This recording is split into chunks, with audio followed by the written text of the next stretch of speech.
അതെല്ലാ കാര്യങ്ങളും അങ്ങനെ തന്നെയാണ്.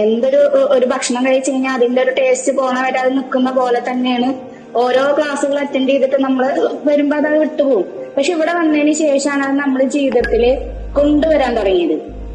ഓരോ കാര്യങ്ങളായിക്കോട്ടെ, എല്ലാ കാര്യങ്ങളും. അത് ഗ്രാറ്റിറ്റ്യൂഡൊന്നും ഇത്രയും ഡീപ്പായിട്ട് നമ്മൾ ചെയ്തിട്ട് പോലില്ല, ഒരു കാര്യങ്ങളില്ല. അതുപോലെ തന്നെ നമുക്ക് വേണ്ടിയിട്ട് സമയം തോട്ടെ ഞാൻ ചിന്തിക്കണല്ലോ അവര് ചിന്തിക്കണത്, ഞാൻ പറഞ്ഞതല്ലല്ലോ ഒരു ഉൾക്കൊള്ളണെന്നുള്ള ഒരു തോട്ടേന്ന് നമുക്ക്.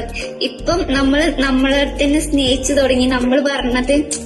നമ്മൾ പറഞ്ഞ തോട്ട് അതേപടിയാണ് അവര് സ്വീകരിക്കണത്. അപ്പൊ നമുക്ക് അതിന്റെ ഒരു ചേഞ്ച് നമുക്ക് മനസ്സിലാക്കാൻ പറ്റുന്നുണ്ട്. ഇപ്പൊ എന്താ ലൈഫിലൊരു പ്രത്യേകമായിട്ടൊരു മാറ്റങ്ങളും ഒരു സുഖമൊക്കെ കിട്ടുന്നുണ്ട് ഇപ്പൊ.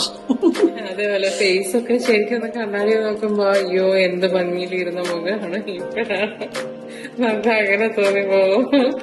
ഈ ഒരു കെയർ അപ്പൊ നമുക്ക് എന്തെങ്കിലുമൊക്കെ പാർലർ പോകണോ, ഒന്ന് കെയർ ചെയ്യണം, അല്ലെങ്കിൽ വീട്ടിൽ തന്നെ നമുക്ക് ഹോം റെമഡീസ് നോക്കാം. അങ്ങനെയൊക്കെ നമ്മൾ എന്തെങ്കിലുമൊക്കെ ചെയ്യും. മറ്റത് നമ്മൾ അതിനൊന്നും നമുക്ക് സമയമില്ല, നോക്കാറുമില്ല. അങ്ങനെയൊക്കെ അങ്ങനെ പോയിക്കൊണ്ടിരിക്കും.